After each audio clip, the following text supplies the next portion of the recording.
Well, let's switch gears and focus on our conversation of the day. And this is parenting special needs children. Now, to help us understand how this shoe fits, in studio, we have Alice and George Likimani, who are caregivers to a son called Manasseh, who lives with Duchenne muscular dystrophy, abbreviated as DMD. We are also joined by Esther Masika and Edwin Saikwa, who are caregivers of baby Tunu, who lives with a condition called arthrogryposis multiplex congenita, which is abbreviated as AMC. We'll be getting to see them in a moment. And of course, we are joined to help us understand the intricacies of giving care to these special needs children, but still keeping your head above water as a caregiver. And to help us along with this is Grace Kariuki, who is a psychologist. Thank you all for joining us this morning. Now, before we get to the intricacies of it, I mentioned that Alice and George are taking care of Manasseh. Here now is his story.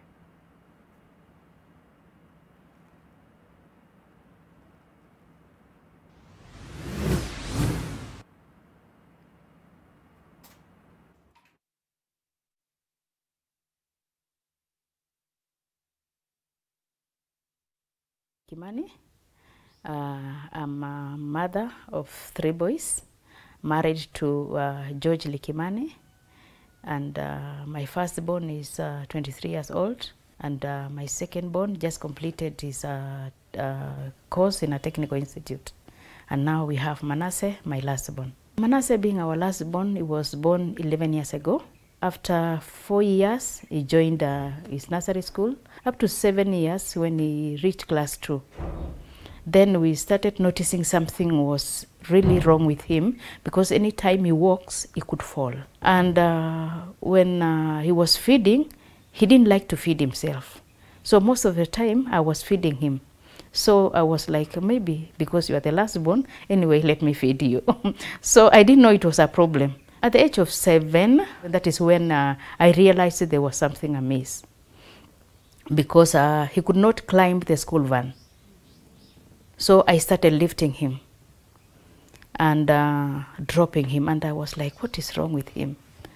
So in April of 2017, we decided to take him to hospital for checkup, if there is anything wrong. I thought he had a problem with his vision.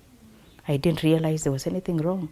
So we took him to Kijabe Hospital, and we were with his father, and the doctor told us, I don't have good news for you. And I was like, why? Because he just told him, sit, stand. He could sit well, yes, but standing, he could struggle to stand. So the doctor told us, your son is developing a condition. And this condition is one of the rarest conditions, and a condition that has no cure. He just told us, at the age of 8 or 9 years, this boy will be confined in a wheelchair. I tell you, I don't know what I did. I lost my breath. I could not talk. And then he told us, maybe I could get you a counselor. And I told him, no, I don't need a counselor now. Let me just go home. So I was so desperate. I was so discouraged. I was so down. I didn't know what to do. And I was like, now, maybe I'm going to lose my son. Maybe he's going to die now that this thing cannot be treated anywhere in the world. What am I going to do?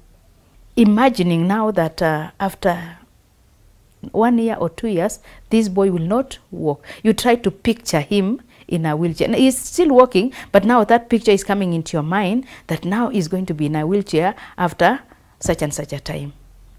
That thought itself broke my heart, broke my flesh, broke my every part of the body. I was really worn out.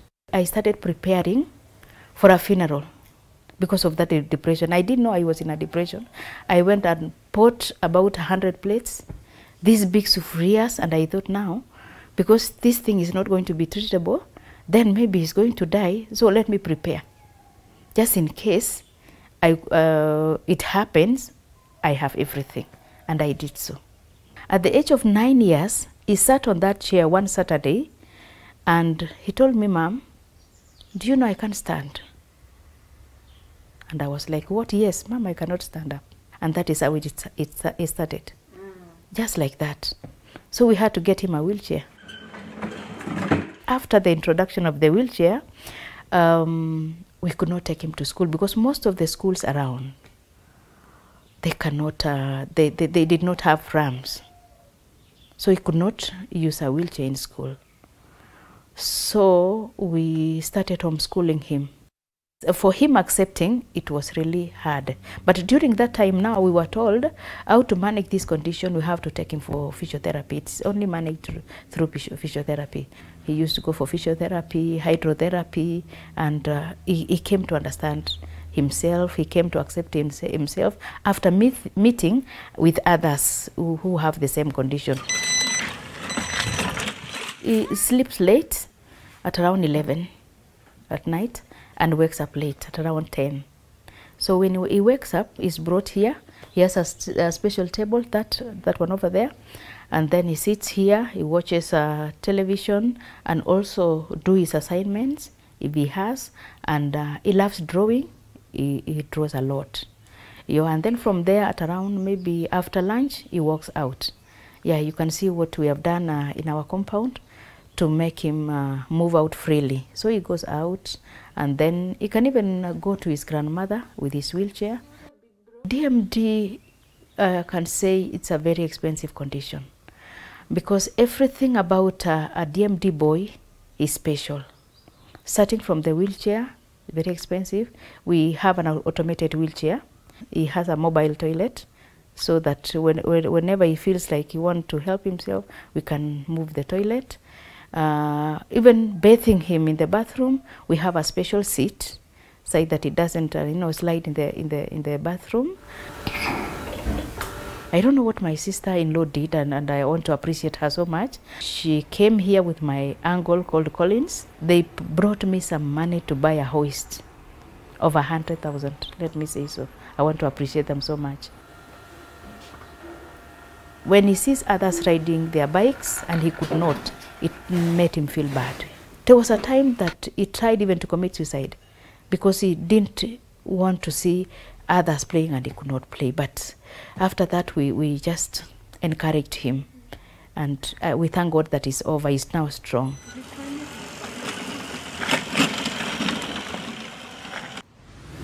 That is the story of Manasseh, who is now 11 years old and lives with a rare condition called Duchenne muscular dystrophy, which is abbreviated as DMD. Before we even get into the details of this condition in a moment, let me bring in Grace. Just listening to that story and listening to Alice talk about her journey and that of George bringing up this child and coming to the realization that he was a special needs child.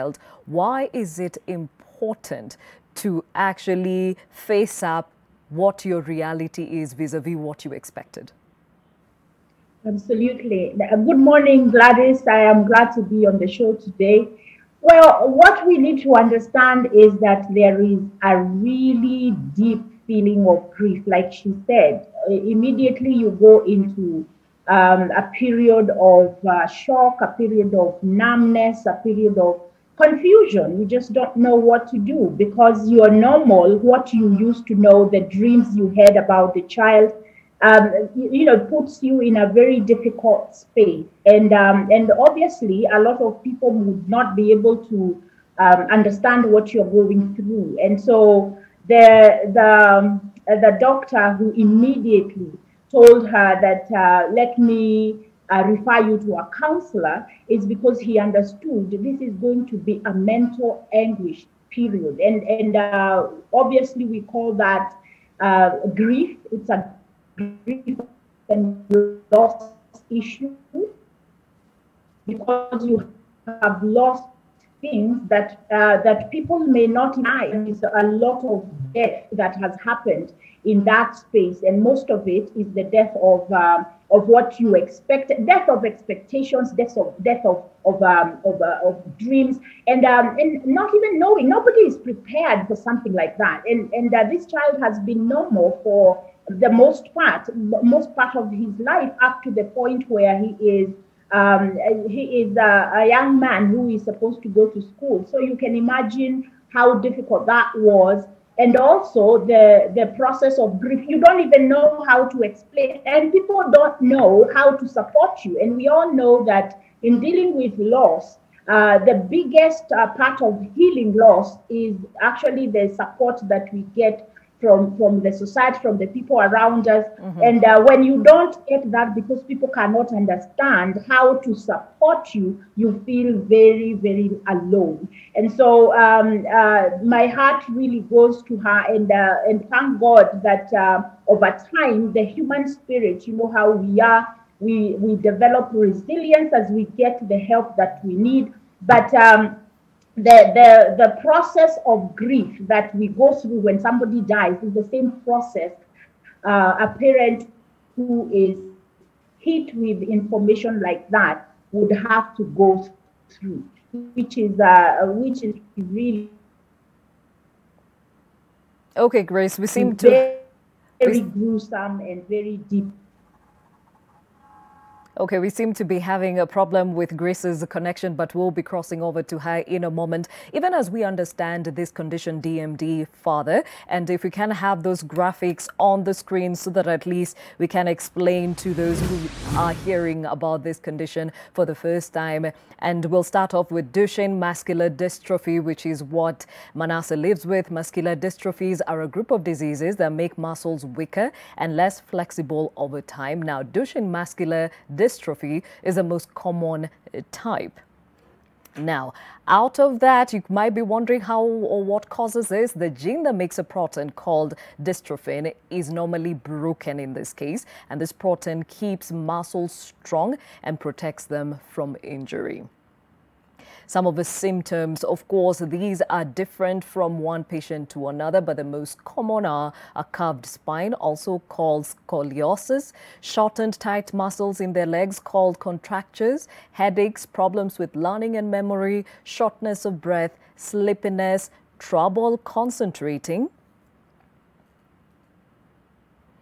and truth is, there is no cure for the condition, but treatment options are available to alleviate its symptoms. Now, George, we had Alice speak about the journey that has been bringing up Manasseh. Let's hear from you. When I talk about some of the symptoms and how you saw Manasseh's life start to change from the age of 7, what are these things that you saw and wondered what was going on? Thank you very much. The first thing that we noted and personally became a problem is frequent falling, and he could hit his forehead, and every time he could swell.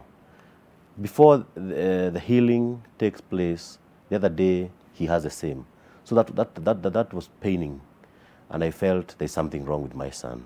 And just like my wife said, we thought it was a vision problem. And that's why we took him to the hospital. Okay. Yes. Now, at the hospital, as we heard, the doctor said, okay, this is bad news, but the truth of the matter is your child is living with a rare condition. As a father, what was your reaction at that point? It was very bad, very discouraging. In fact, from Kijabe Hospital to Kikuyu, we did not even talk with my wife. We were 3 of us in the car. We kept quiet.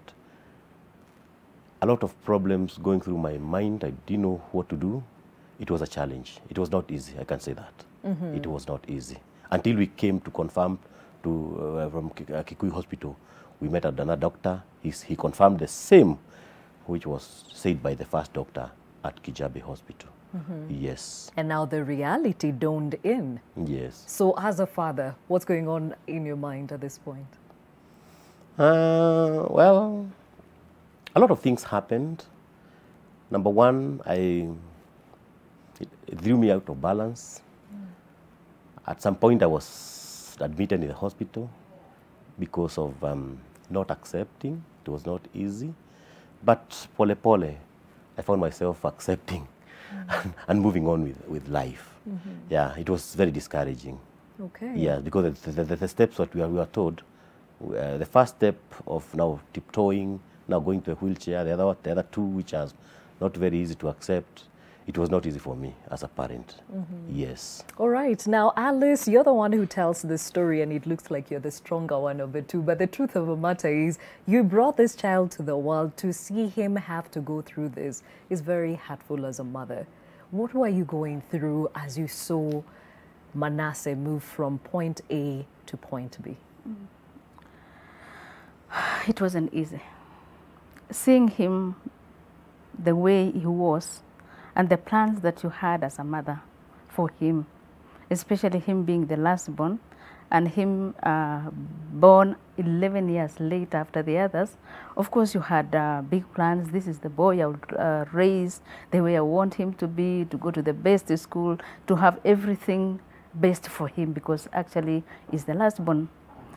And noticing him and realizing that he has a problem, I tell you, it was so devastating. The first 2 years of my life, I was in great denial. I could not accept. And I was like, I don't know what to do. I went into depression, and I didn't know I was in depression because I didn't want to see anybody. Even walking on the road and see you coming my way, I would rather take another route to avoid you. I'm a Christian. I didn't go to church for 6 months because God lost meaning in my life. And I was like, God, if you are really there, if you are really existing, why did this happen to me? So I didn't want to hear anything about God. When someone tells me God knows, and I would just ask him, which God? Which God are you talking about? A God that will put my son in this situation. So I didn't want to hear anything about God. I didn't want to hear anybody talking to me about my son, because I was like, I don't know, am I cursed or something? You know, such things. So it is not easy at all. I know, yeah. Okay, I hear you and actually empathize, because as a parent, I can imagine that you want the best for your child. And again, as I said, pregnancy is a miracle. At this point, when you got this diagnosis, had you ever heard of this condition ever before? Nope, not at all, not at all. And never seen it in your family? Never seen it in the family, never seen it in the community, never seen it anywhere. Okay, now Grace, again, listening to them, you can hear both were experiencing the same thing, but differently. Now, how do you debunk that amongst a couple? Right. So the first step of helping a couple that is going through such a situation is to help them understand that there is a deep feeling of loss. It's a grief and loss issue. And of course, now most people do not understand that that is what you are hit with, because you have lost something that is very, very important to you. And one of the things that we lose as parents, if we end up in a situation like that, we lose the confidence that we can protect our children. And immediately we are thrown into a space of helplessness. And when we get into helplessness, there will be anger. There will be quite a bit of anger towards yourself, towards others, and even towards God, as she has said. And you begin to question everything in life. And then there is also the internal feelings of you as a person. So there is quite a bit of feeling like you have failed. There is something wrong with you.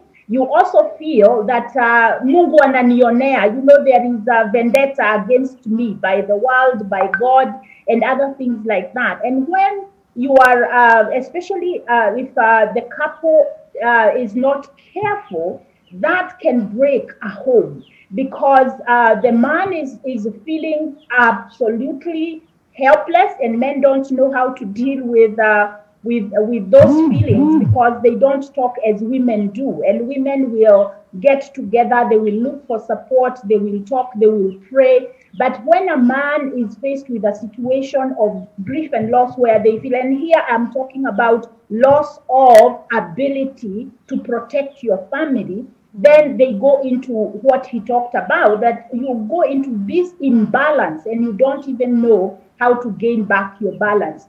So the first thing that as a therapist I would do with a couple like them is to really help them understand what they are going through. Eventually, dealing with loss and grief so that you can adjust.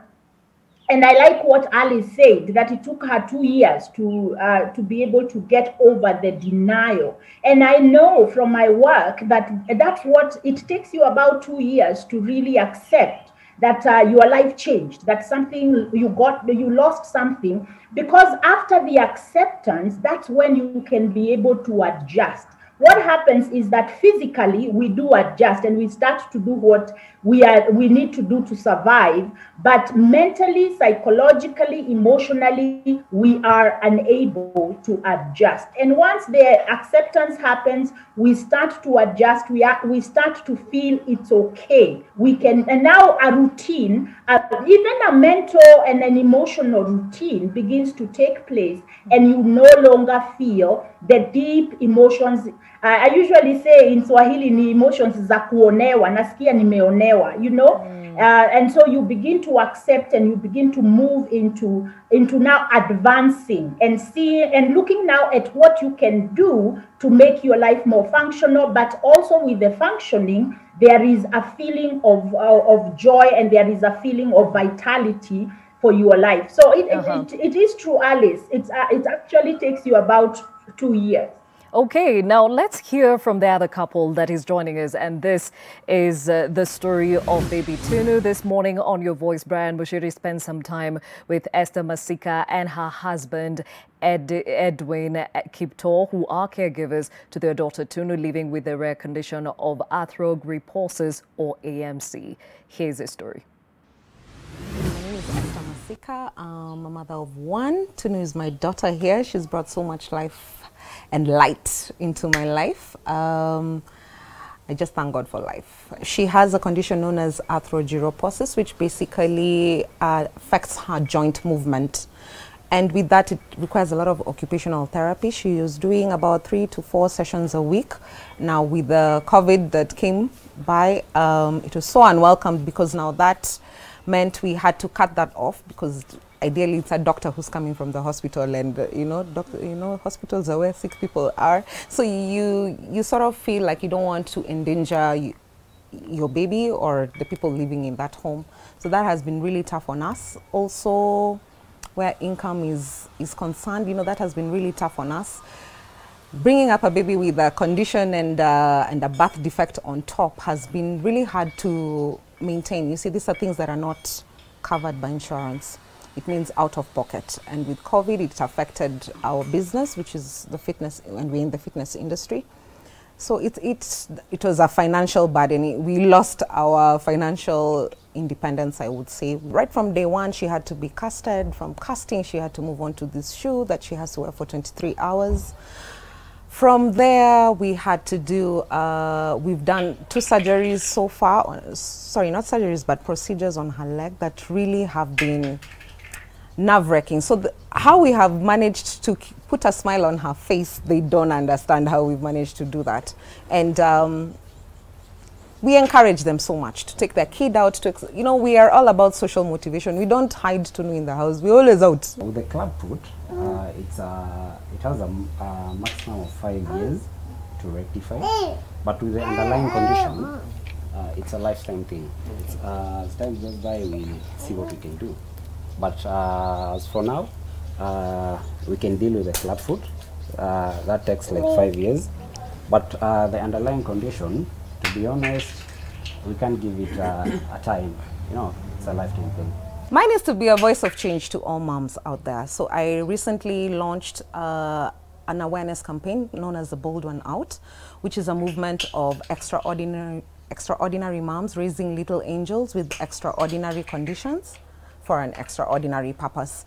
These children are a gift from God, one, and whatever purpose that's been put here on earth is to teach us who call ourselves normal that perhaps we are not so normal as we think. Tunu has her own abilities. So I need moms, and I want to encourage moms not to compare their children with quote-unquote normal children. It's about encouraging Tunu's abilities.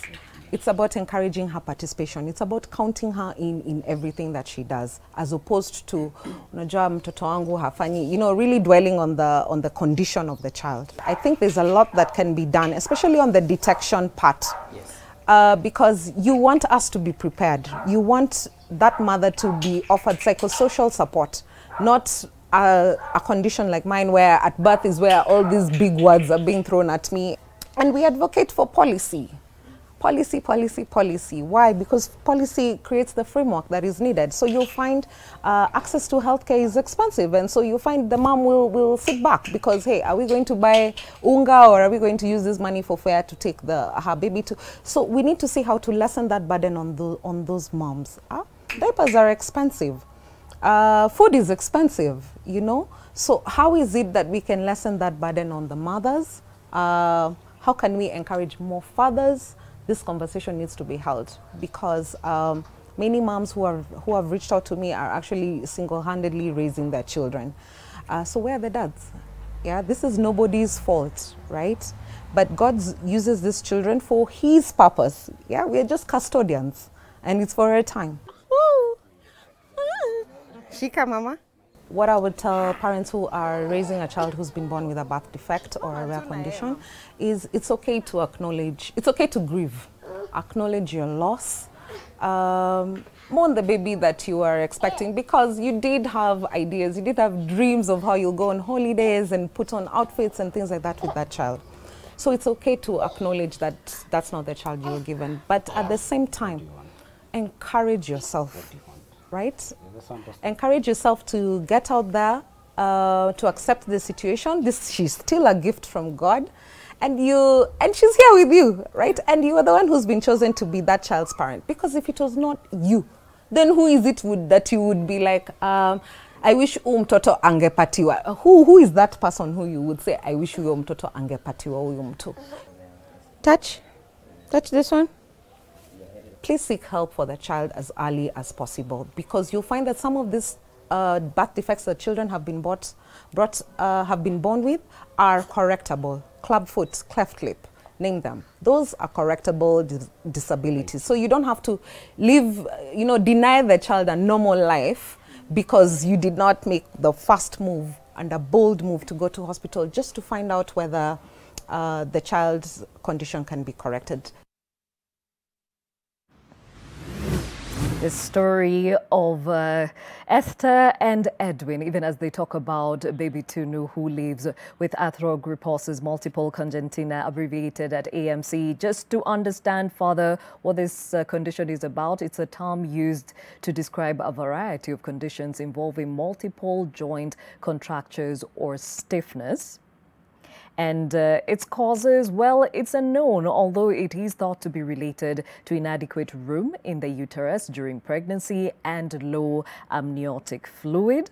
The symptoms, again, vary from one child to another, but muscle contractures of joints commonly take place in the wrist, hand, elbow, shoulder, hips, knees, ankles, and there's also muscle weakness throughout the body and spine curvature. Just as a DMD, this condition has no cure, but treatment options are available to alleviate its symptoms. Let me bring in Esther and Edwin at this point and start off with you, Esther. You have such a big smile on your face speaking about the journey of baby Tunu, but let's be real here. The moment you got the news that baby Tunu was a special angel, what came over you? Self-blame. You wonder whether you did everything possible to ensure that your baby was safe. I felt that I perhaps did not educate myself much about my pregnancy journey. In my family, there's not been any history of children born with any condition, so I think it was an assumption on my part. And wow, so it was a real shocker. I was very disappointed. I wanted to blame the doctors. I wasn't sure, is there something that they had done to my baby during the birth? Mm-hmm. It was really bad. And when I woke up and the baby was not there,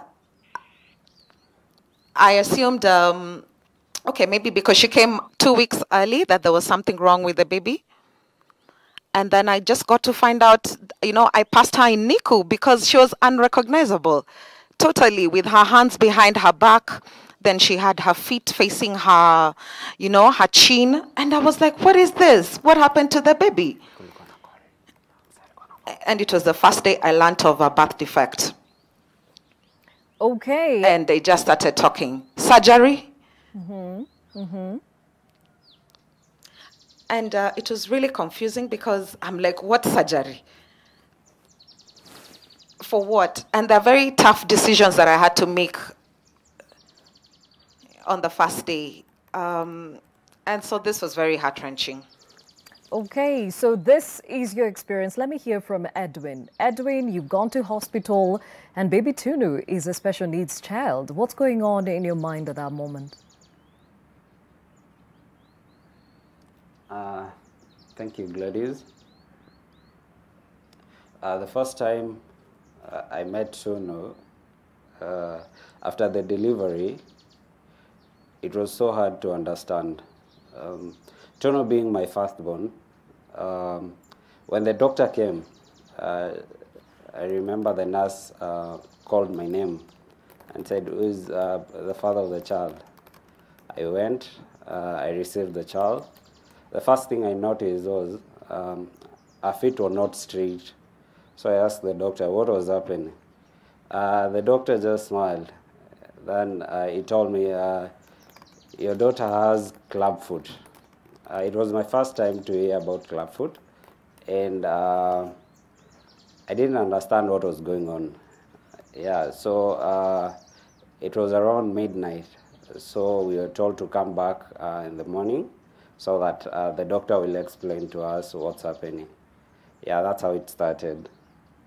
All right. And as the doctor is explaining to you what Tunu is dealing with, what are you going through at this moment? Because at that point, I'm sure reality dawned on you.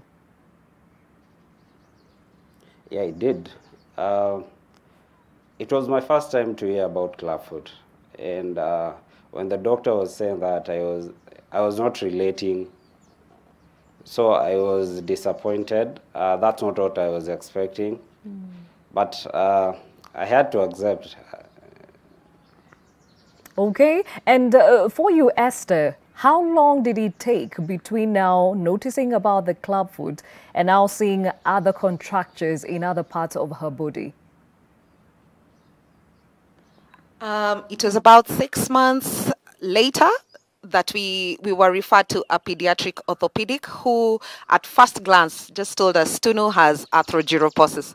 And the name was so long, he wrote it down. I remember Googling, you know, making sure I don't miss one letter of the alphabet that he wrote down. And he explained to us that this is the underlying condition. So first things first, he's like, we need to do a scan and see whether her hips are in place, because it tends to be very problematic when the hips are out of place. But we thank God that she was well, and we walked the journey. He's walked the journey with us all the way up until we went to a specialist clinic. Where now, Gladys, they told us, I know you've done so much with her feet, but she's not doing well. We have to begin this process all over again. And we began doing treating her clubfoot all over again. That meant 6 weeks of casting, doing another tenotomy, putting her into the bar and brace for another, 3 months for 23 hours. And now we've just recently graduated to 12 hours. So it's really sad that it has taken us 9 months almost to get the correct treatment for Tunu. And you beg to wonder, isn't there a standardized way of treating clubfoot? How is it that the doctors were just okaying the process all along? When now we get to the specialist clinic, they're like, no, sorry, but we have to begin this again. Okay. So the expenses, the trauma of going through it all over again. Yeah. And we'll talk more about that journey in a moment. Grace, let me bring you into this. These two couples are bringing up special needs children, and they have different conditions, and they experienced the reality of this differently. One couple 7 years into raising a child, this couple right after birth. When you listen to Edwin and Esther, are you surprised that these were the reactions that they were facing when they found out their child was special?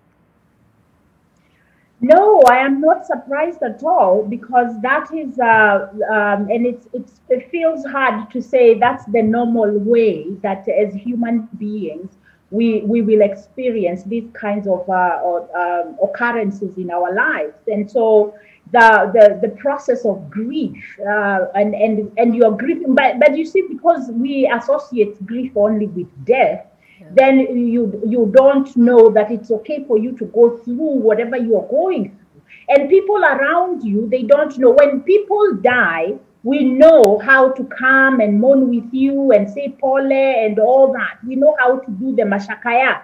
You know, we know how to walk with you through that grief. But when you have a situation like this, we do not know how to help you go through the process. So nobody is understanding that you're grieving, you're mourning, and neither are you aware that that is what is going on. You just know you have feelings that are very uncomfortable, and you feel absolutely out of balance, and you feel like you're going crazy. And you wake up and you think you are in a dream, and you hope that you will pinch yourself and the dream will be gone. So there are these emotions that we are experiencing, plus other emotions that we don't know, that sometimes you go through numbness. You're just going through the day like a zombie because you don't understand what it is. And then there is also the issue of people are not going to allow you, and there is the word, the phrase that we use for this kind of grief, that disenfranchised grief, because it's the grief that is stigmatized, that the society does not see as a source of grief. And they don't know how, and because they don't know how to deal with it, then they don't embrace it with you.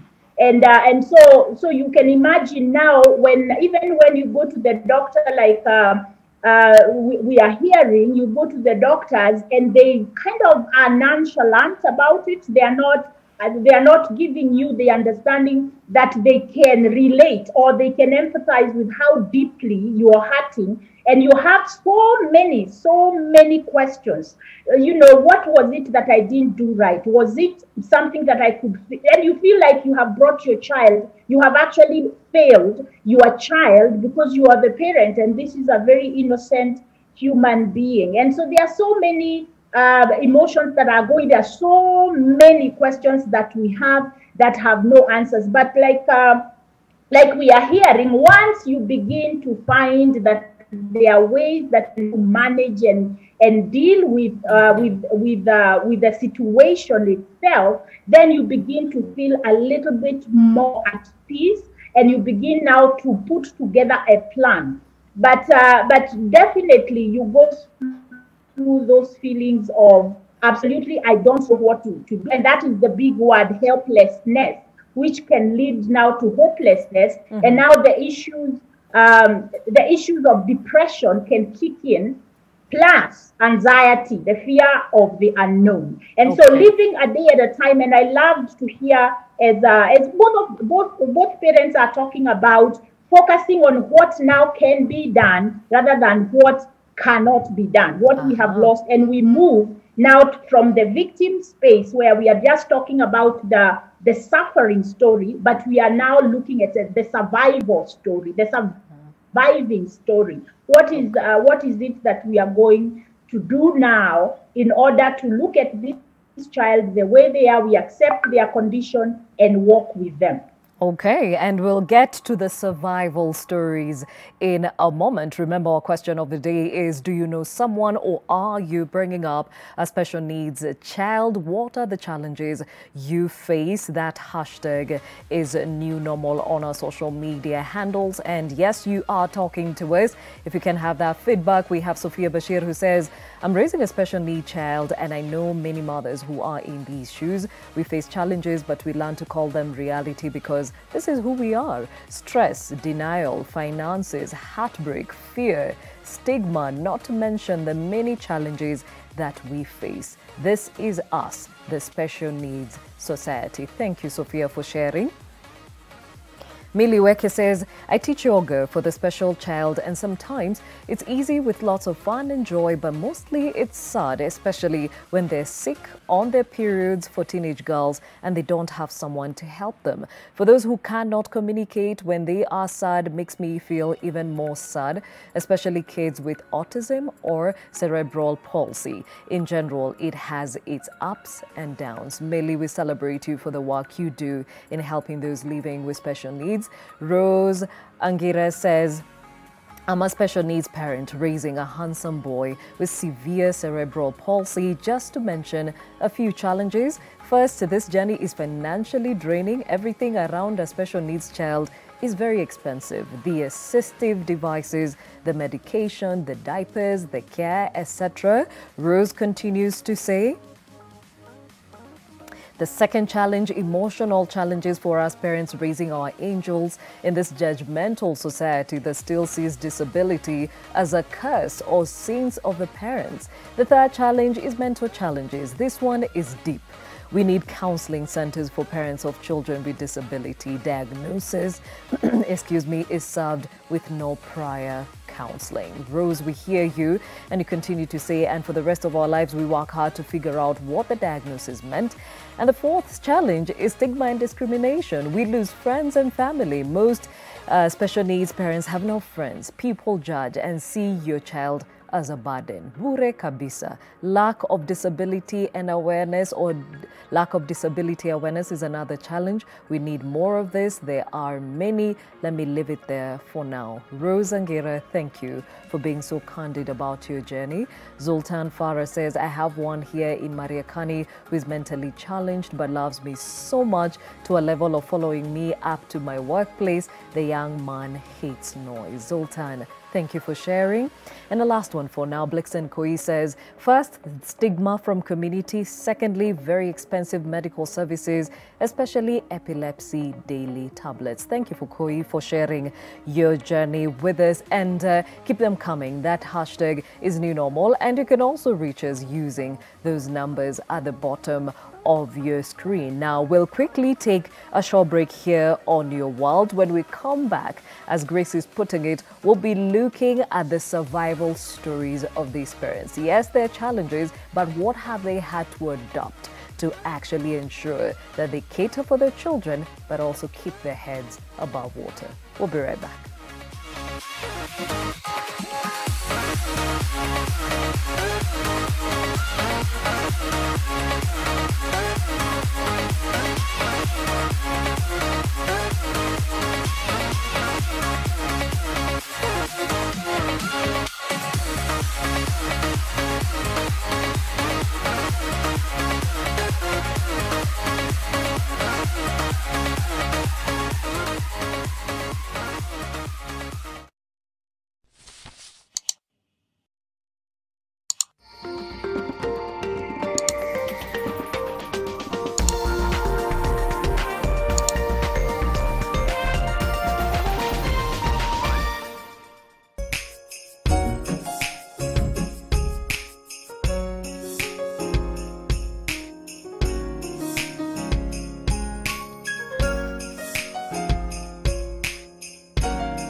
Just one capful of Dettol is enough to disinfect surfaces and protect your family and your home.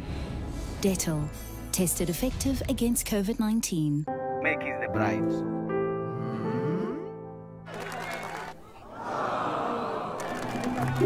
Get 500 MB free kila siku and never miss a moment.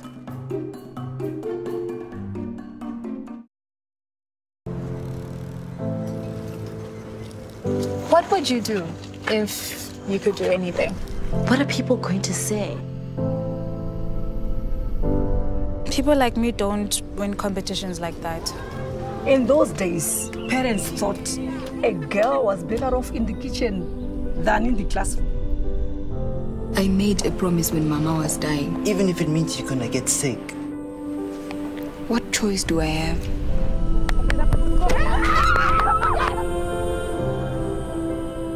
I'm looking for a man who can take responsibility for his actions. The future belongs to those who build on what's come before. Mama Stevo, where are the kids? I think they're upstairs doing their revision. Oh, you guys are here. Maria and Steve, which revision papers are you doing today? Baba, mimi nashughulikia maswali ya marudio ya somo la Kiswahili kutoka kwa gazeti la Taifa leo. Na wewe?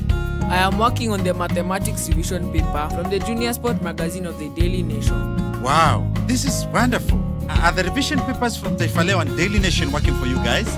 Yes, Dad. Wanauliza maswali yao kwa njia nzuri na nyepesi sana. And the questions are in tandem with our syllabus.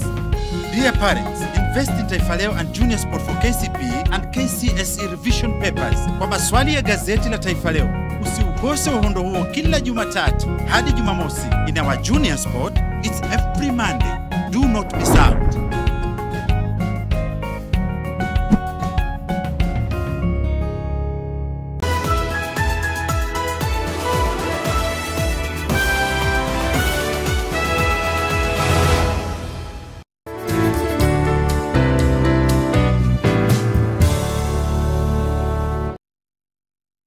Try Panadol Advance for relief from headaches, body aches, and fever. With Panadol's Optizorb formula, the tablet gently breaks down in the stomach, quickly absorbs, and starts providing pain relief in 15 minutes. For fast and effective pain relief that you can trust, try Panadol Advance.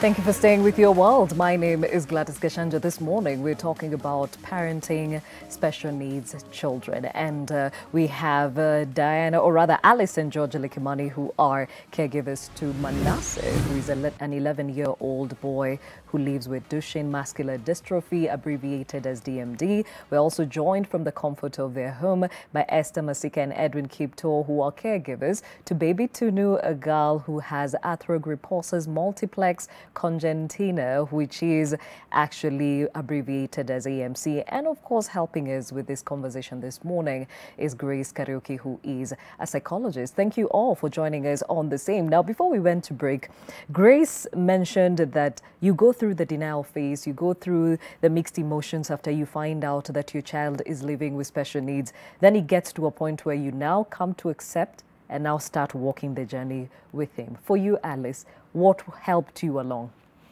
Okay, when my son was going for physiotherapy, he met a certain friend, and they were really happy together because they were suffering the same condition anyway. So they became friends. And then the other friend stopped going for physiotherapy. So Manasseh was actually disturbed. Mom, my friend is not, didn't come today.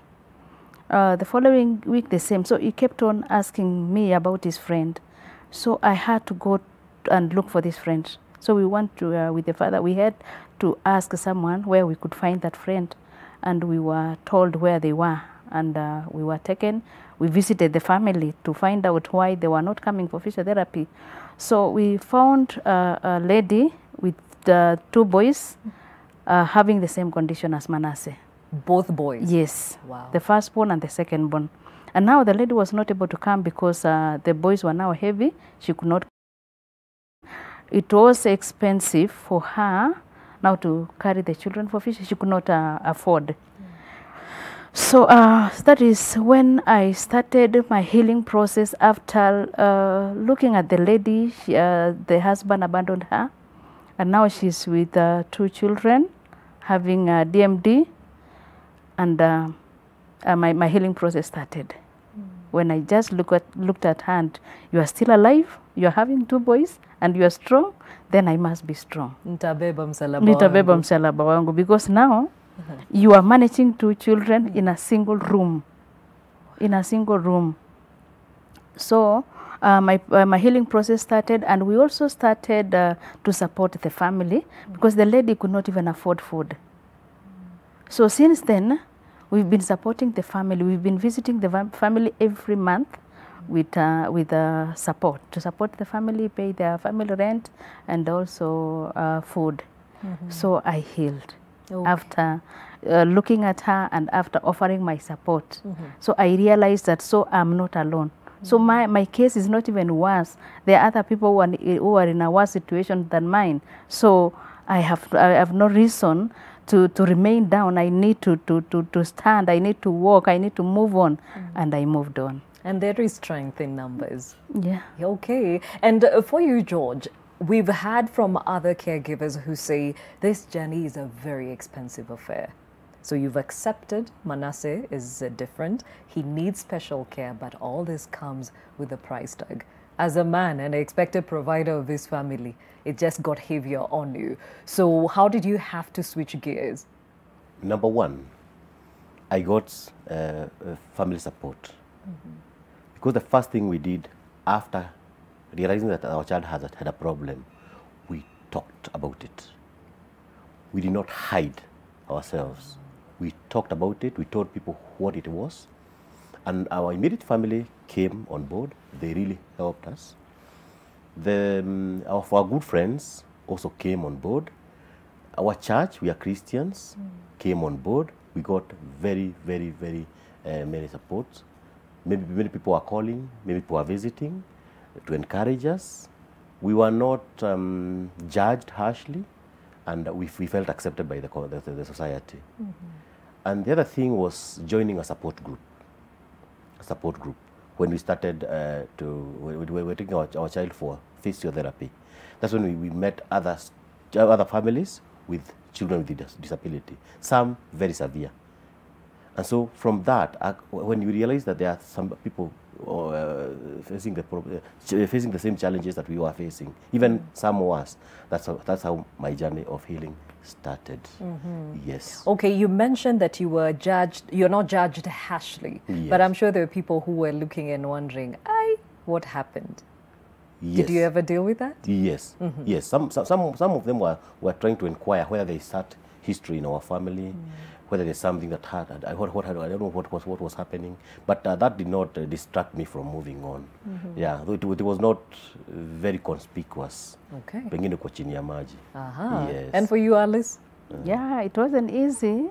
I remember a certain, I don't know whether it was true, but a certain friend, when I got this problem, maybe she said that maybe this family is trying to sacrifice their son so that they can be wealthy or so.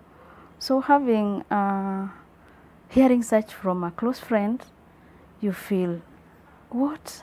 So I was really discouraged. Wow. Yeah, it wasn't easy. Wow. Okay, Edwin and Esther, what was your experience now that you were told AMC is a condition you have to face for the rest of Tunu's life? How was life after that?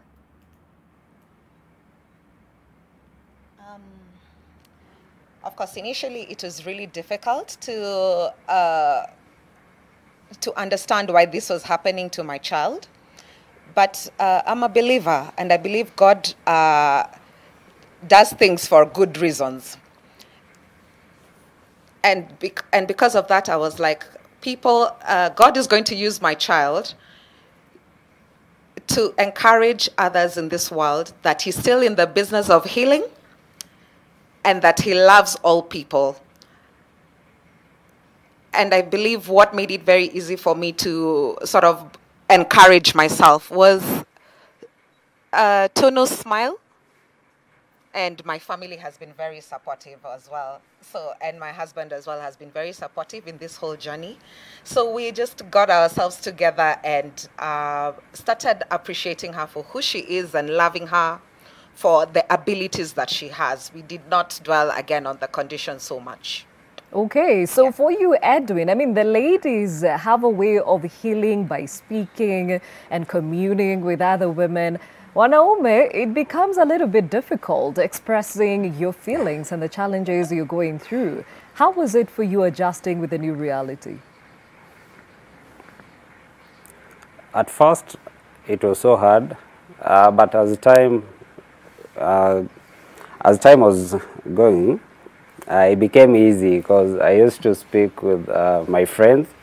I have a number of friends who were very supportive, and it became easy with the support of my friends, family, and my immediate family, my wife. In Tunu, it became so easy. But it's been hard. It's I know it's been hard since the first day. It's not going to be easy anytime, but we're learning how to survive. You know, when Tunu smiles, it gives us the motivation to keep going. Yes, and she has a beautiful smile. Esther, tell me about the finances, because this is a very, very expensive affair. Wow, yeah, it's super expensive. You know, as a first-time mother, you, of course, look for the best hospital, the best doctor, and that's exactly what we did. And I knew 3 days I'll be out of hospital, but that was not to be, because there's this stage here called NICU that I was not expecting that I'd have to go through that. Now, you're finding that you, just to pay for a bed each day, the bed alone is 8,000 shillings. You've not even started with the doctors who come and check on the heartbeat. The castings are being changed. The pediatrician is coming. The orthopedic pediatrician is coming. The physiotherapist is coming.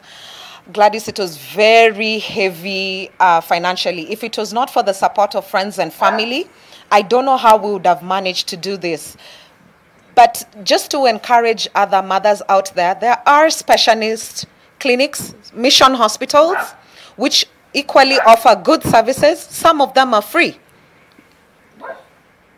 Like now, where we're taking her right now to Cure Kenya, we don't pay for her procedures.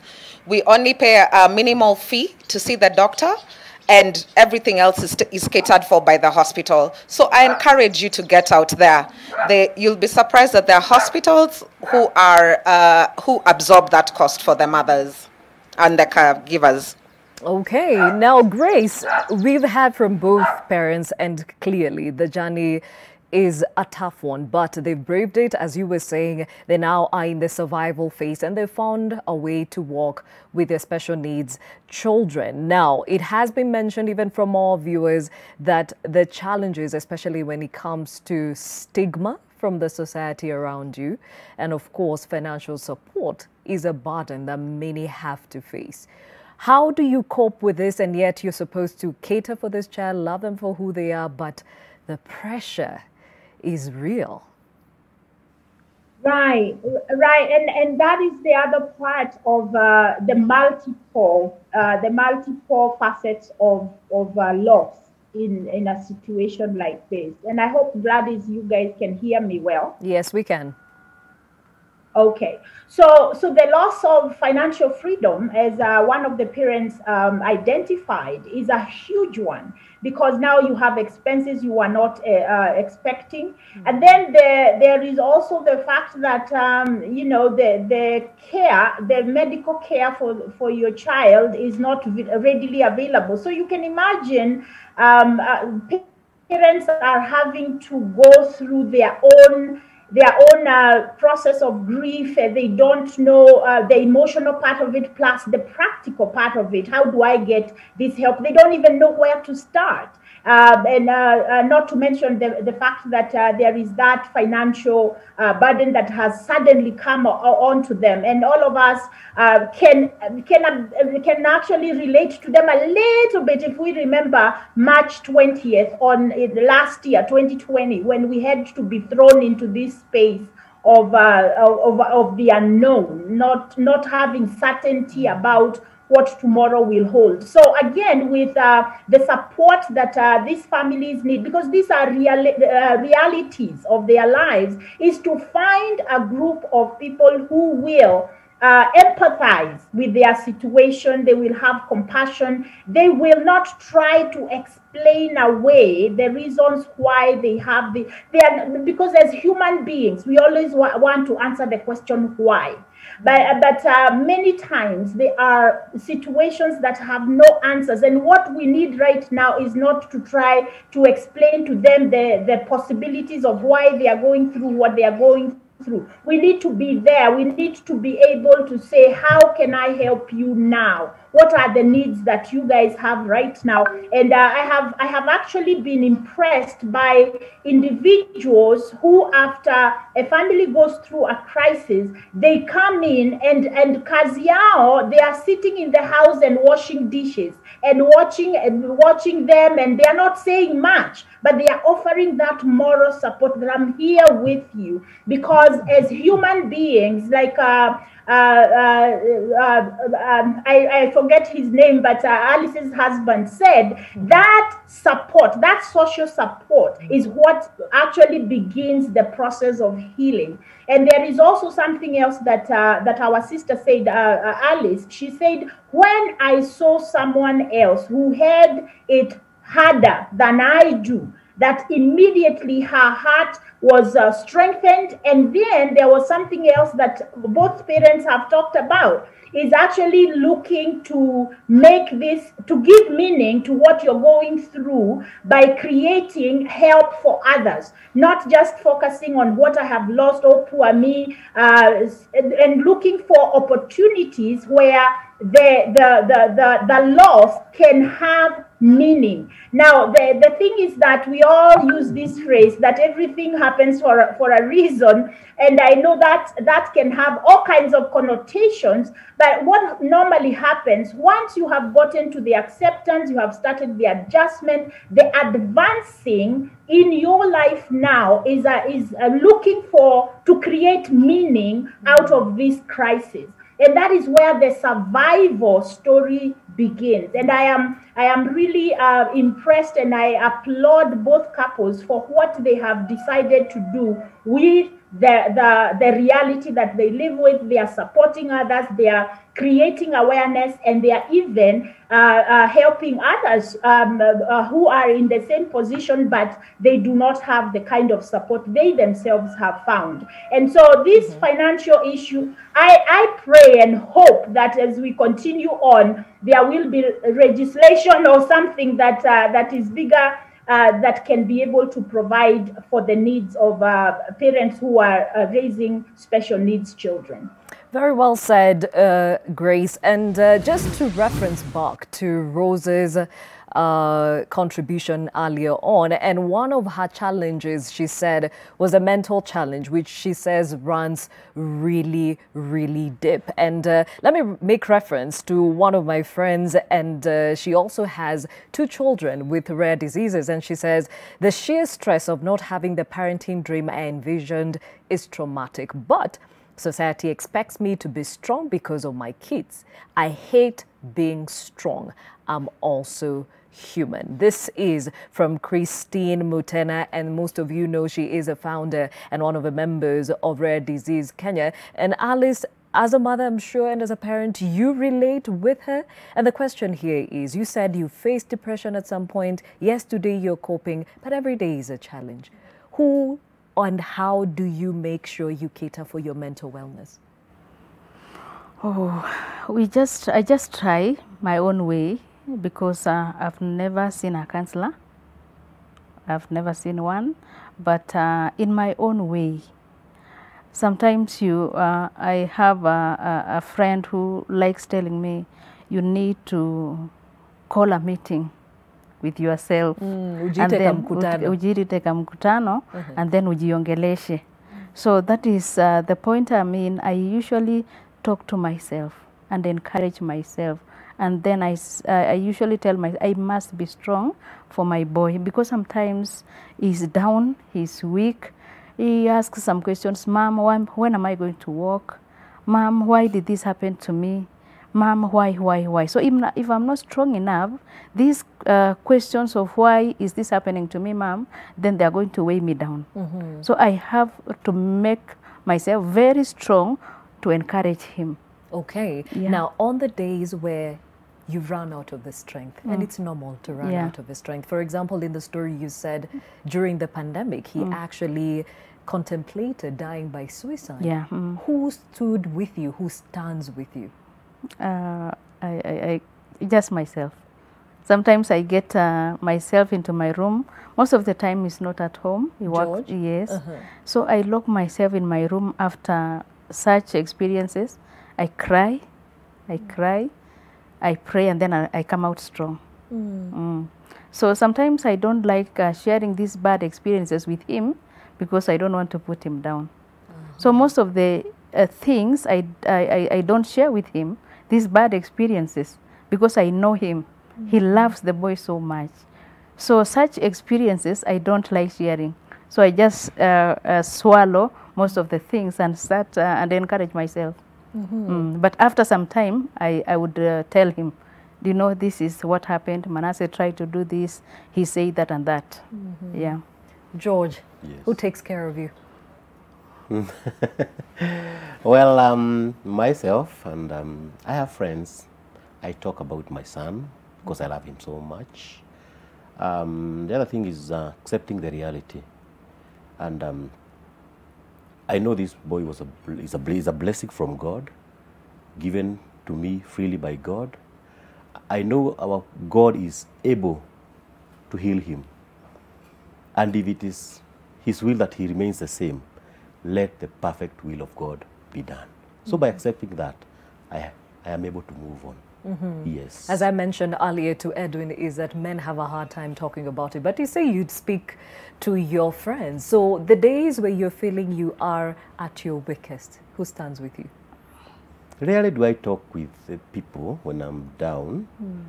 Sometimes I isolate myself, go do some prayer, or even do something else so that I dismiss what is coming through my system. But basically, for counseling, rarely do I go for it.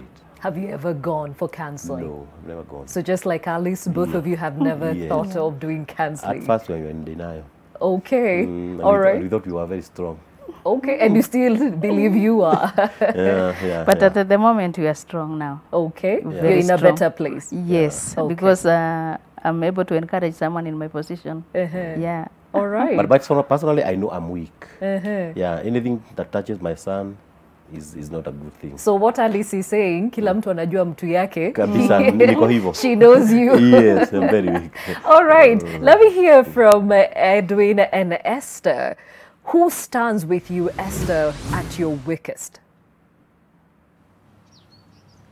I would say Edwin does, number one, and immediate family. Also, I have a fellowship group. We call ourselves the Pillars of the Palace.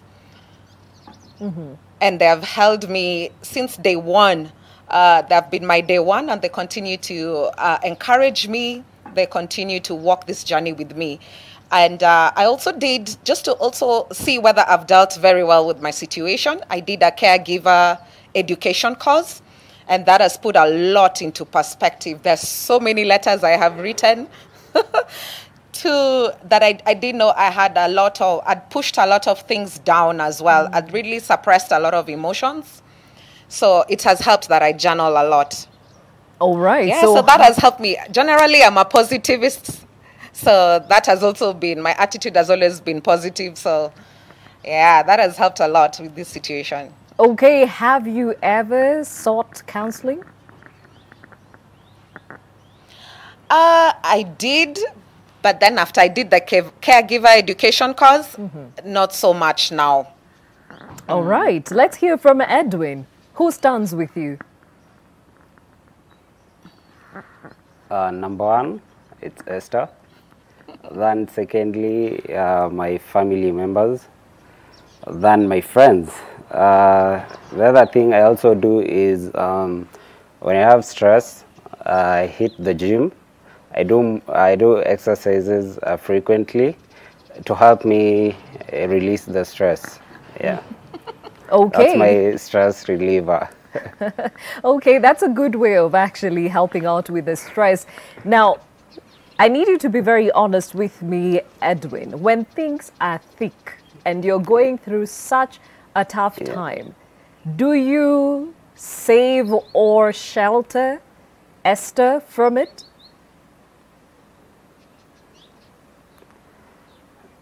Come up again. Do you ever keep away some of those thoughts that are too much for you to handle from Esther sometimes, just to protect her? Yes, I do. And why? Sometimes I feel it's too much to share with her. Then I take a step back and try and solve it the best way I can without involving her. Mm-hmm. And have you ever sought counseling? Yeah. No. All right. It's interesting that both couples have never sought counseling. You have quite a challenge on your laps, but today you say you're better for it. Grace, is this a good sign? Absolutely. Because one of the good things about our African context is that we have a lot of community support. Our families are there, so we are not alone. And so even as we face the people that we face, who will cause us to feel guilt and doubt about our emotions, we are still able to have quite a number of people that are there for us, that walk with us. The family structure, the extended family structure, plus the fact that we are people of faith. Faith is such an important part of human resilience. You've got to have an anchor, a spiritual anchor, because when your mental wellness is at stake, when your physical wellness is at stake, your spiritual wellness can really carry you through the hardest parts of your life.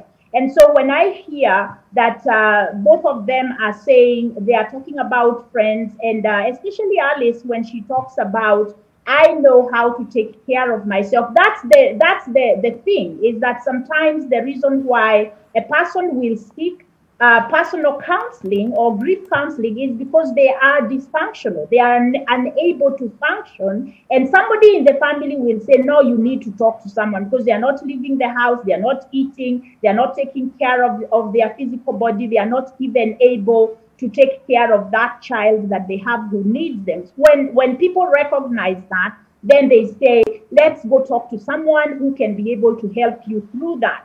So at that point, you do need to be to just give yourself courage to talk to someone. Most of the times, why we do not seek professional counseling is not because we don't want to. Sometimes it's because we don't know how, and we don't think we are thinking, what will the counselor tell me? That because we think of counseling as advice giving, when really counseling is more of you walking with an expert who would help you to process through the questions you have. In the process of grief, we have the stage of bargaining. The stage of bargaining can be very devastating, because you keep going back to the past.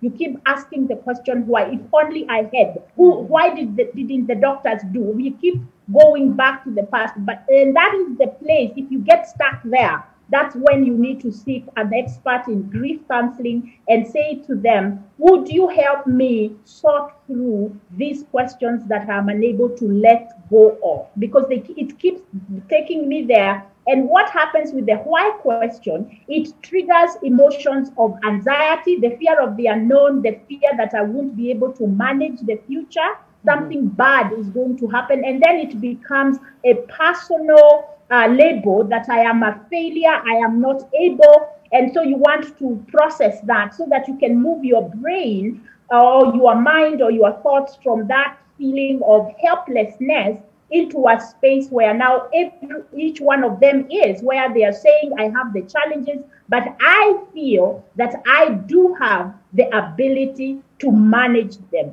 I like what Ali said, that she cries, she closes her room, and she goes in there and cries and prays. And I'm glad, Alice, to hear that. Maybe we will hear that another day. How did you reconcile the God issue? Because in the beginning there was a lot of anger towards God, and who is this God? And then now you are telling us, I go into my room, I pray, and I feel better, and I come out, and then I continue on with my life. So it's really great to hear that the human resilience, all of us, when you come to a counselor is going to help you and kind of unleash the strength within you because you have it. Resilience is the ability to bounce back, and then and it's okay. It's a good thing that we are able to have that strength. But then the other thing we need to know is when you need to talk to someone, when you need some help from outside, that it is okay to seek for it. And I like the text you read about allow me to be weak. And so we need to also allow people to be weak. It's okay for me as a mom of a child living with disability to be able to call one of my closest friends and say, I need 2 hours to just go to the spa. Would you come and sit with my daughter for a while? It's okay. There is nothing wrong with that. Okay, and before we take a break, I'd like to understand, Alice, when did you reconcile the issue with God? Okay, before I say that, I also would like to say the reason why I don't like sharing so much with the family members is that I don't want to be pitied. Because once you share your experiences, yes, they're your brothers, your sisters, your parents, they will start pitying you. And that is the bit that I don't want. Because now you're burdening them. They're taking your burden and they're starting to pity you. This is what our sister is going through. This is what our brother is going through every day. So you just want to be strong so that they may also see that you are strong. But deep in you, there is something. You don't want to be a burden to them, because it's actually a burden. If you share every issue that you are going through, you are burdening others. So how did you reconcile with God?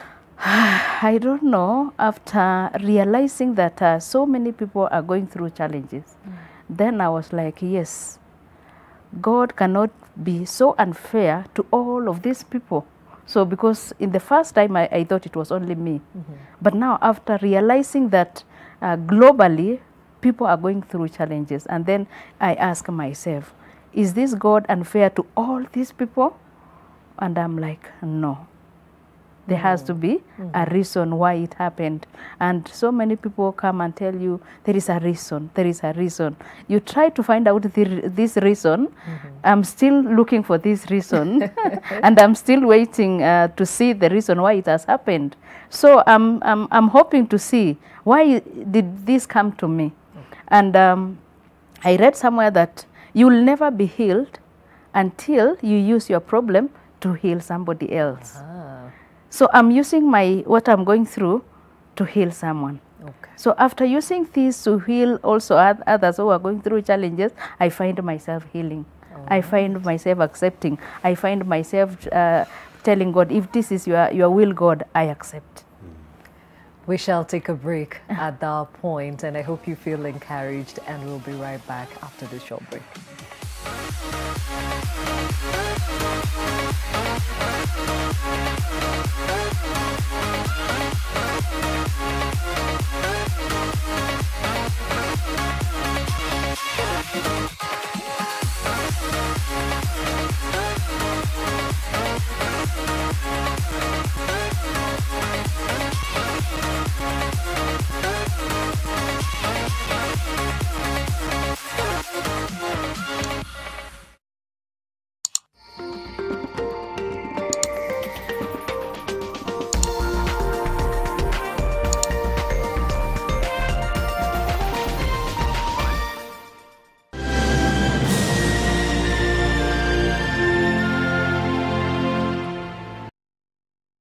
Family is working together today. It is creating opportunities for a lifetime of happiness. future is bright because you can always bank on family. Family Bank, with you for life. We keep running faster and faster. I don't know what we're after yet. I'm always checking my phone and you're happy being alone, man. I got you on my mind. You're always on my mind.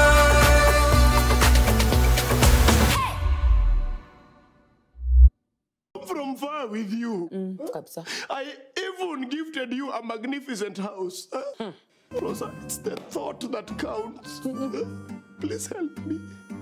When it comes to fever, you need to be both. Panadol Baby and Infant starts to work on fever in 15 minutes and is gentle on the tummy. Panadol Baby and Infant, tough on fever, gentle on your child.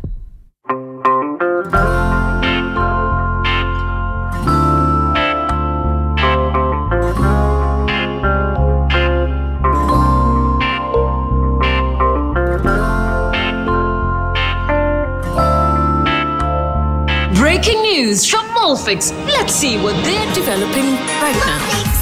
Pants is just for me. It really feels very comfy. Molfix pants with anatomic fit technology. New Molfix pants, an invention from babies for babies. You should also try Molfix.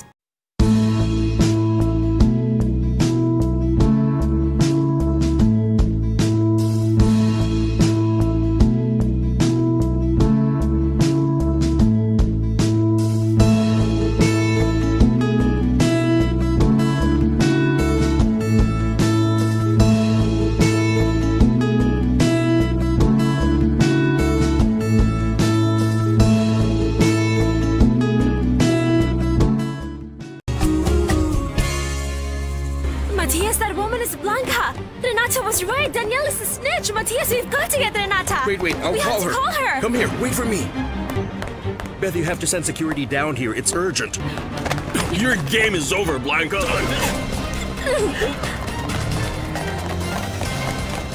Let go of me! Let go of me! Hurry up!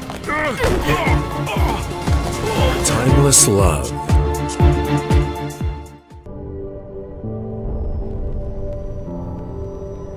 Beat sensitivity pain fast with Sensodyne Rapid Action for clinically proven relief in 60 seconds.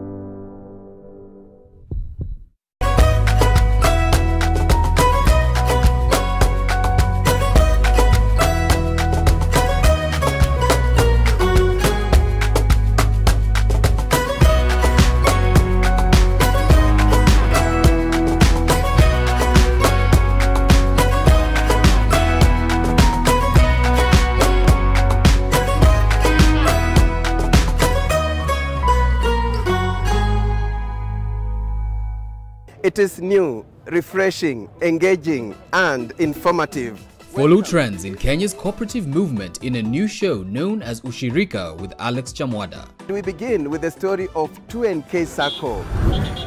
Our members' livelihood has truly improved. They are able to save, access loans. This was a game changer.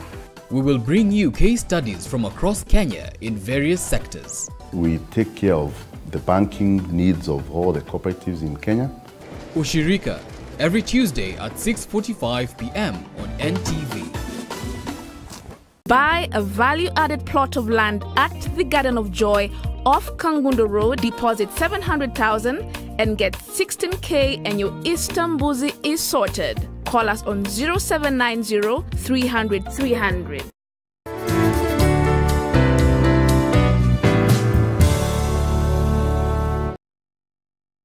Try Panadol Advance for relief from headaches, body aches, and fever. With Panadol's Optizorb formula, the tablet gently breaks down in the stomach, quickly absorbs, and starts providing pain relief in 15 minutes. For fast and effective pain relief that you can trust, try Panadol Advance.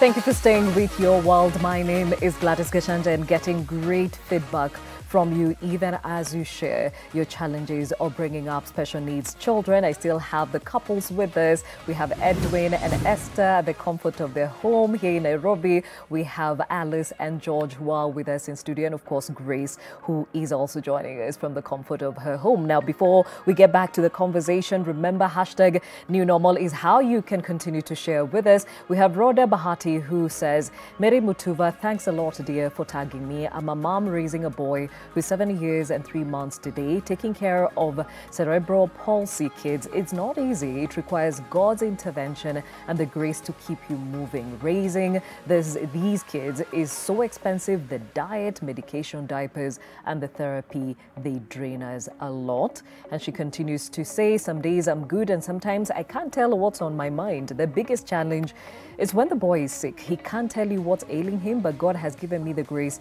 to take care of him and to love him more. Ni safari ndefu kweli, japo najua tutafika tu. To my fellow parents out there, just come out and share your story. Don't hide. Our kids are so special to us, even our God in heaven so in us. And she continues to say, we are capable of taking care of our cerebral palsy chums. Before I conclude, I know getting a job for most of us parents with cerebral palsy kids isn't that easy because getting someone trustworthy, sio rahisi. Our kids need us fully. The biggest challenge I face is moving from one place to another. The boy is so grown, carrying him becomes a challenge, but ipo siku. Rhoda, amen to that, and thank you for sharing with us. Paul Ndirangu says, yes, the guy is now 25 years old, but the mother has to feed, bathe, and change the diaper. She has to put her life on hold for the boy. Paul, we hear you.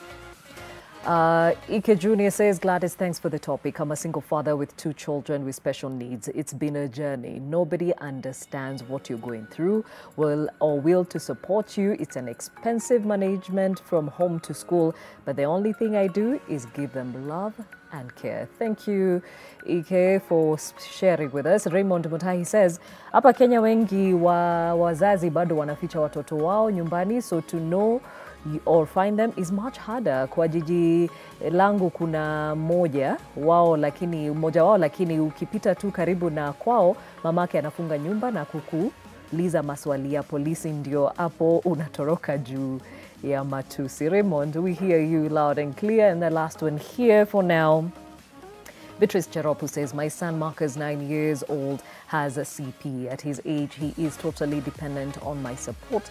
He can't stand, walk, talk, and eat on his own. This is a big challenge with a big financial burden. Beatrice, thank you for sharing. And remember, that is your, you can actually reach us using that hashtag, Your New Normal. And we appreciate you being so candid about your journey. Now, before we went to break, Alice was talking about how she copes, or how she has found to cope with this whole situation by giving to others. And Esther, this is something that you have found to also work for you, and that's why you put together an initiative, Bold One Out. Tell us about it and how it goes to cater for other parents in your shoes.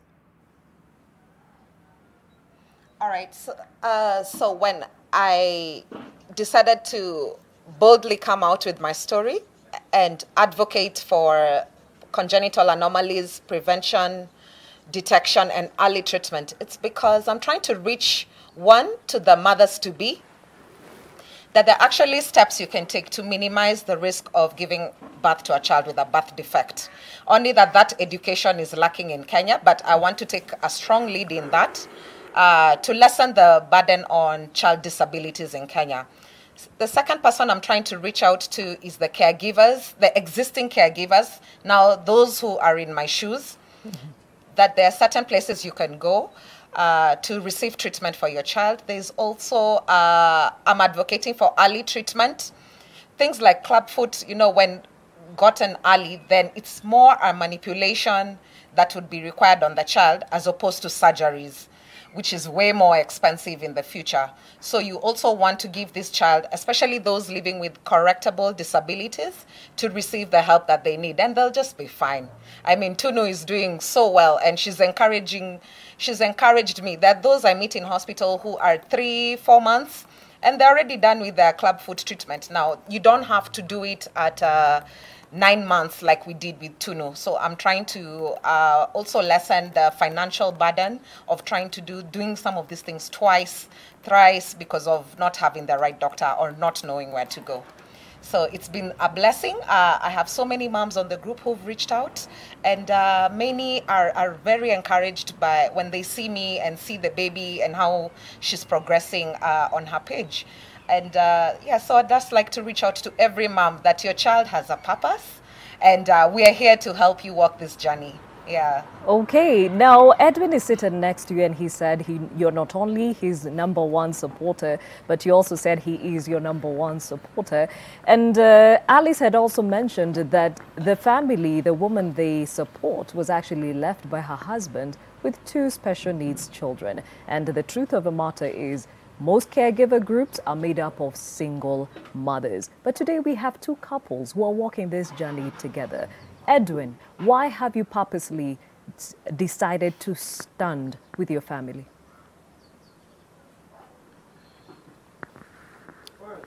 Number one, they are my immediate family. Being Tunu's biological father, I had to stand for them. I had to do what any other father can do for their child. You know, to me, Tunu is a normal child, you know. And being a father, a father is supposed to love all his kids equally. So in Tunu being my child, I have to stand for them. And I encourage any other father outside there, you guys should stand up for your families. And those guys who are standing up for their families, I really want to congratulate you guys and keep it up. You know. Well said. Let me pass on the same baton to you, George. You're here next to Alice. Not many women can actually say they have the support that you give your wife. Why? Yeah, one thing I know is that family is the greatest wealth that I can ever have in this world. And so I invest mostly in my family. And now, having a child with disability, he was given to us by God. And that's why I give it all to him and to my family. I would also encourage other men outside there not to run away from their responsibilities. Even when there are challenges in life, let us learn to carry the burden together. And where we are supposed to be involved physically, mentally, financially, and in all other areas, we need to support our families and stand with them. It is not a shame to do some duties in the family when you are doing it for the benefit of your family, especially for your own children. It is very good. Yes. All right. And Alice, you wanted to endorse that message. Yes. I really want to thank my husband. When we experienced this problem, he didn't run away, not even a single day. He didn't blame me, not even a single day. And I really thank him for that. Not even a single day did he mention that or shown any sign that maybe it is because of you that we are in this. Not even a single day. And I want to thank you so much. Secondly, he really supported us especially when we take him for physiotherapy. The boy is heavy. I can't carry him. So from day one, he's the one going for physiotherapy and finds himself amongst women and is still comfortable. He has never complained. So I thank you so much. God bless you. All right. Yeah. That is so encouraging to hear, Grace, because as I said earlier, that most caregivers end up being single mothers. But today it has been affirmed that couples can stay together despite this challenge that they have to live with for the rest of their lives. How would you encourage couples to cope with such extremities?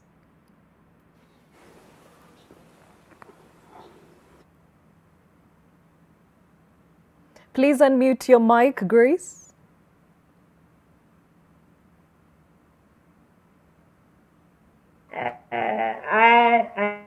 I apologize for that. I salute these couples and I celebrate you both for showing the world that this can be done together. When you think about, Gladys, when you think about the vows we make when we get married, we say for better, for worse, for health. And this is an example of that we come together and we say, this is our challenge. This is not one person's problem. As men, men may find that instinct to just nurture. When we see a problem, we want to fix it, and we don't shy away from reaching out to find solutions for things. Even when we don't have it, we know how to embrace and we know how to comfort. And sometimes our men are unable to do that because men are problem. They are fixers. They want that I just have to be here and figure it out with you. It might be a challenge for them, but I really acknowledge the men who have decided to work together with their wives to be. George has said that you look at it and you do not see it as a shame issue. There is no shame in having a child who is living with physical disability. There is absolutely nothing wrong you did. It is not the parents' fault, no matter how much the society wants to find a reason to blame one of them for what has happened. What we want to do, like to cope, what we cannot do. There is the prayer, that the serenity prayer, to know the places where I have control and the places where I don't, and know the difference, and really focus more on what I am able to do. And I want to say this: Oh dear, we seem to have lost Grace momentarily, but we'll get back to her in a moment. I understand we have a caller on the line, Dorothy from Eldoret. Dorothy, what's your question or comment? Okay, my name is Dorothy from Eldoret. Yes. Gladys, thank you so much for this topic. It's really interesting. Karibu sana. So I also have a child living with cerebral palsy, and he's 4 years old. Mm-hmm. And I can really say it's tough, especially when you're a single mom. It's tough and tough. Like, you can't work, and at the same time you need to feed your child. And I also have another child, so it's really hard. You have to take care of both kids. You have to look for a job. You cannot find a DM, someone who can take care of him. So you have to stay home and take care of him. There's also the medication. You have to buy them because he has seizures most of the time. Yeah. So you have to stay alert every time. Mm-hmm. So it's really tough, but I thank God because my family, my mom, they're very supportive, and it's really encouraging.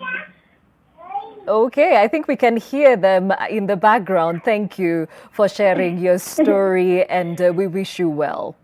And I also want to encourage other special moms that they can do it. They just need to be strong for their kids most of the time. So never to give up. Let's work together as special moms, because God gave us special kids, because He knows that we can handle this. So all the single moms, especially those who have special kids, God can take care of us. Amen to that. Thank you for reaching out to us, and all the best. Now, even as we bring this conversation to a close, I'll start off with you, Alice, and you've encouraged many. Many are saying kudos to you and George for what you're doing, even on behalf of the single mother who has 2 special needs children. What would be your words of advice for those who wear the same shoes as you do? Okay, first of all, I would like to encourage someone out there that if God does not fix your problem, then He will use your problem to fix you and to fix others. So, the earlier you accept, the better, and accept God to fix you and to fix others using your problem. Lastly, I would like to say that the greatest disability in life is a bad attitude. Change your attitude and you'll move on, because there are people out there who are not physically challenged, but because of their attitudes, they are challenged. So have a positive attitude and you'll be okay. You may not be physically challenged, but mentally you could be challenged because of your attitude. So I'm encouraging you to change your attitude and life will change. Okay. Now, George, you had a challenge to the healthcare system. Did I get you correctly? Yeah, you had a challenge to the healthcare system in as far as supporting those that cater for special needs children. Yes, yes. I think, bearing in mind that the issue of disability is very expensive at some point, I would maybe encourage the government or whoever is concerned with the policy issue, as much as they take care of the elderly and the vulnerable people, I think they should put more emphasis or more effort with the issue of disability, because people are suffering. Some people cannot even go to work, and they need money to take care of their children. I think we need to take care of that. Okay, and else, please. Okay, I also have an appeal to the Ministry of Education concerning the schools. Most of the government schools are not accessible with a wheelchair. So you find that most of the children are left at home because they cannot access the school compound. So if there could be a policy whereby all the schools should be made accessible, it will really help those children who are using wheelchairs. Yeah. Very well said. And over to you, Esther and Edwin, your last words of advice to those that are watching you this morning. I'll start off with you, Esther. All right. Okay. So just to back up what has already been said, we need clear policy, which will influence the framework. I think we have a lack of newborn screening in Kenya, because how is it that for 9 months, birth defects go undetected? Because many stories I've had, you find that the mothers find out at birth. But I feel we can make a change in that area and improve our newborn screening. And I'll just finish off by Luke 14. Just don't invite when you throw a banquet, don't just invite your rich neighbors and friends so that they repay you by inviting them for your events.